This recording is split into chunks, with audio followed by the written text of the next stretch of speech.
Most mornings start with a negotiation with the alarm clock. You hit snooze, bargain for 10 more minutes, and finally get moving. But then you hit the road, and you encounter a forced pause. You hit a dead stop.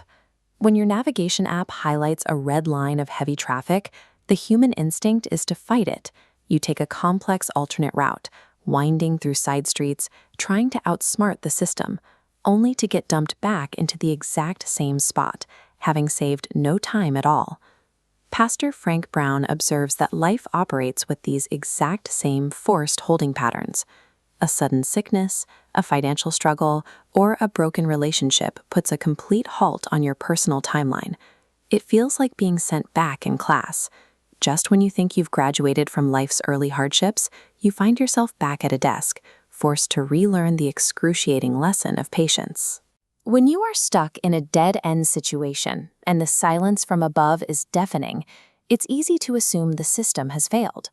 But we have to ask, is this a random glitch or a programmed setup? These time delays serve as strategic, divine appointments. They are the mechanism used to position people and events for a specific, intended outcome. To see how this works, look at a crisis recorded in the Gospel of John. Jesus receives urgent news that his close friend Lazarus is critically ill. This timeline marks a deliberate pause.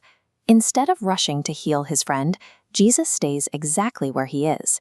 He waits until Lazarus has been dead and sealed inside a tomb for 4 full days before he arrives. When Jesus finally arrives, Lazarus' sisters, Mary and Martha, are vocal about their disappointment.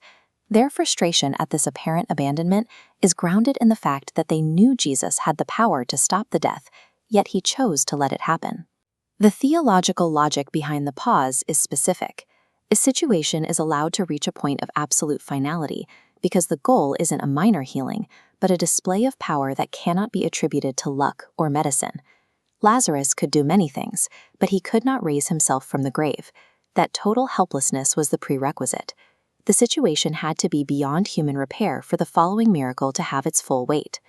The 4-day delay was a strategic requirement, confirming absolute finality, ensuring that when the stone rolled away, the result pointed undeniably to a higher authority. While the tomb shows the power of the delay, the events of John chapter 12 show the economics of the wait, what we are supposed to do during those periods of silence. Shortly before the Passover, Mary attends a dinner for Jesus. She brings with her a pint of pure nard, an extraordinarily rare and valuable perfume. This scale balances the perfume's jar against its market value of 300 denarii. That's an entire year's wages for a common laborer. Possessing this required immense discipline, a conscious decision to save, protect, and hold this resource back for a moment that mattered. The previous period of waiting and grief gave Mary the time she needed to prepare this offering. The delay in using the oil was actually the preservation of her greatest possible gift. God uses our holding patterns to incubate our talents. The pause provides the necessary time to prepare a resource so that when it is finally released, it carries a prophetic weight that wouldn't have been possible months earlier. The crisis of the tomb and the offering of the oil reveal a consistent pattern. Waiting serves as the active preparation phase for a spiritual breakthrough. This leads to a practical inventory. What is your costly oil? The specific talent, resource, or lesson learned that you are currently holding on to while you wait for your circumstances to change. Your current delay is actively positioning you. It is ensuring that when you finally release that talent, it happens at the precise moment where it will have its most powerful and lasting impact. You may feel stuck in a hopeless holding pattern, but the logic of the text suggests you are standing on a specific point of a divine map.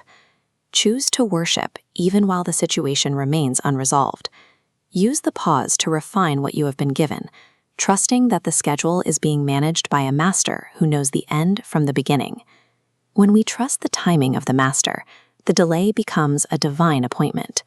The wait ensures that the final outcome points directly to his glory and the fulfillment of his promises.